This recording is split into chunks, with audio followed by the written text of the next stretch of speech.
السلام علیکم ورحمۃ اللہ وبرکاتہ۔ ایک سوال آیا کہ سر کیا مومن کی موت کی کچھ علامات ہوتی ہیں؟ دیکھیے، سنن ابن ماجہ میں اور جامع الترمذی میں حضرت بریدہ رضی اللہ تعالی عنہ سے ایک روایت آتی ہے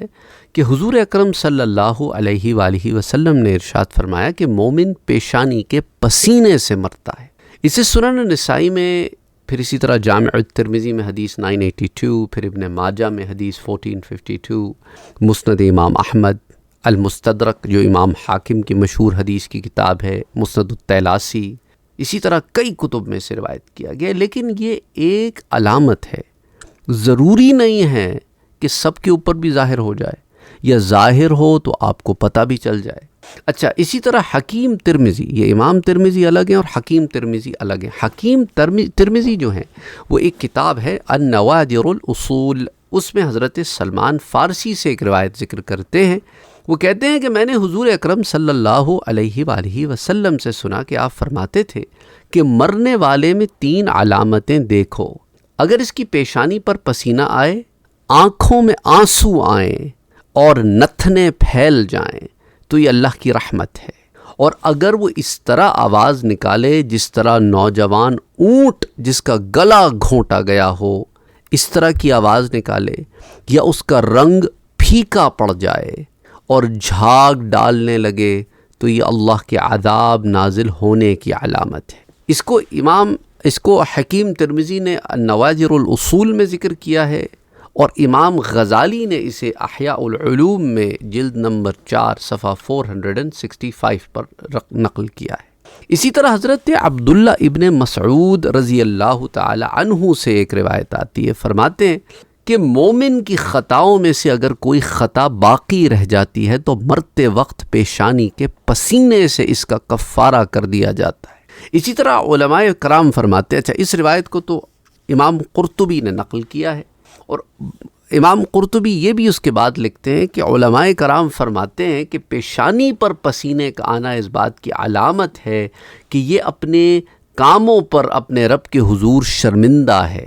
اور پیشانی پر پسینہ آنے کی وجہ یہ ہوتی ہے کہ اس کا نچلا دھڑ تو ڈیڈ ہو چکا ہوتا ہے، اور بدن کے اوپر کے حصے، بالائی حصے میں قوائے حیات اور حرکت ابھی باقی ہوتی ہے، کیونکہ روح جو ہے وہ نیچے سے نکلنی شروع ہوتی ہے پھر اوپر کی طرف آتی ہے، تو نیچے کا حصہ جو ہے وہ جان چھوڑ رہا ہوتا ہے جب اوپر کا حصہ جو ہے اس میں حرکت ہوتی ہے، اور حیا اور شرم آنکھوں میں ہوتی ہے، اور حیا کے وقت پیشانی پر پسینہ اور جو ہے یہ تمام قطرات نمودار ہونا یہ ایک علامت ہے، اور کافر میں چونکہ حیا نہیں ہوتی اس لیے اس پر یہ علامات ظاہر نہیں ہوتی۔ تو امام قرطبی کہتے ہیں کہ علماء نے اس کی یہ توجیہ بیان فرمائی، اور کہتے ہیں اسی طرح گنہگار مسلمان جو عذاب میں مبتلا ہو اس پر یہ علامات ظاہر نہیں ہوتی، کیونکہ وہ اپنی حالت میں جو اس پر نازل ہوتی ہے پھسلا ہوا ہوتا ہے، اور پسینہ تو صرف اس کے ماتھے پر نمودار ہوتا ہے جس پر رحمت نازل ہوتی ہے۔ اور پھر فرماتے ہیں کہ ہر ولی، ہر صدیق، ہر نیکوکار بشارت، تحفوں اور عزتوں کے ملنے کی وجہ سے اپنے رب کے حضور یہ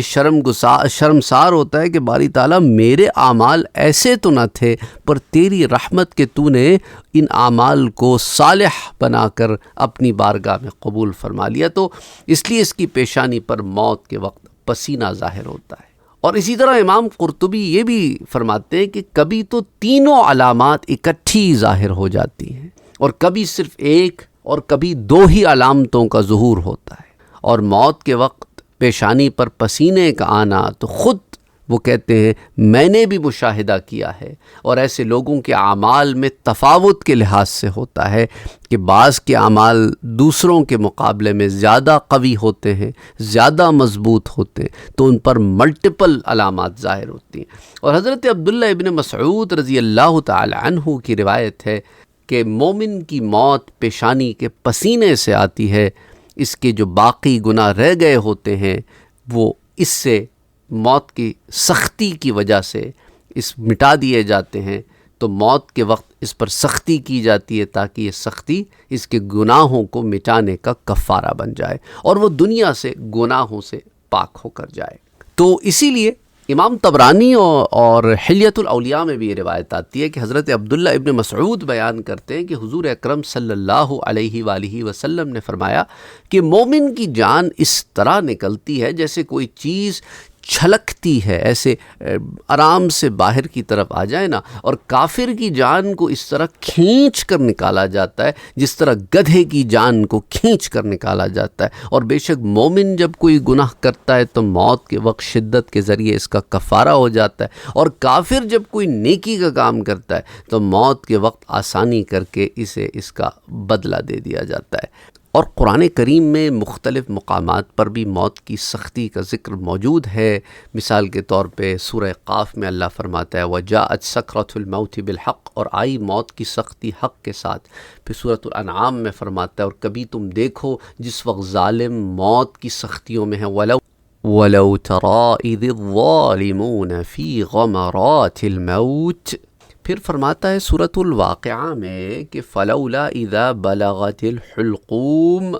پھر کیوں نہ ہو جب جان گلے تک آ پہنچے۔ اور پھر سورۃ القیامہ میں فرماتا ہے کَلَّا إِذَا بَلَغَتِ التَّرَاقِي، ہاں جب جان گلے کو پہنچ جائے گی۔ تو امام بخاری حضرت عائشہ صدیقہ رضی اللہ تعالی عنہا سے نقل کرتے ہیں کہ انہوں نے فرمایا کہ حضور اکرم صلی اللہ علیہ وآلہ وسلم کے سامنے پانی کا ایک برتن تھا جس میں آپ ہاتھ ڈال کر اپنے چہرہ مبارک پر لگاتے تھے اور فرماتے تھے اللہ کے علاوہ کوئی معبود برحق نہیں، بے شک موت کی بھی سختیاں ہوتی ہیں۔ پھر ہاتھ بلند کر کے فرمانے لگے فی الرفیق الاعلیٰ، یہاں تک کہ روح مبارک قبض کر لی گئی اور دست اقدس جھک گیا۔ صحیح بخاری میں یہ روایت آتی ہے، جامع الترمذی میں یہ روایت آتی ہے، سنن ابن ماجہ میں آتی ہے، امام احمد بھی اسے روایت کرتے ہیں، امام بیہقی بھی روایت کرتے ہیں۔ اور اسی طرح حضرت عائشہ صدیقہ رضی اللہ تعالی عنہا فرماتی ہیں کہ میں نے حضور صلی اللہ علیہ وآلہ وسلم کی موت کی سختی کو دیکھنے کے بعد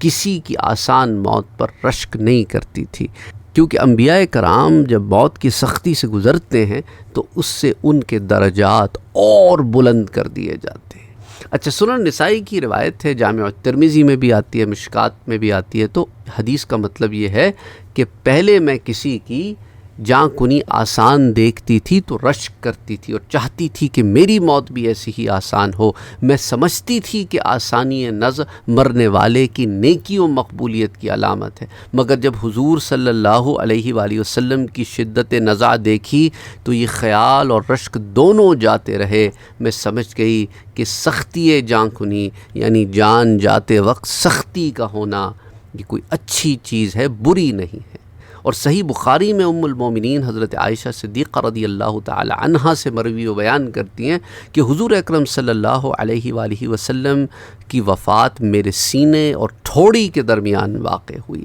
اور میں حضور صلی اللہ علیہ وآلہ وسلم کے بعد کسی شخص پر موت کی سختی کو کبھی ناپسند نہیں کروں گی۔ صحیح بخاری کی روایت سنن نسائی میں بھی آتی ہے، مسند امام احمد میں بھی آتی ہے۔ وما علینا الا البلاغ۔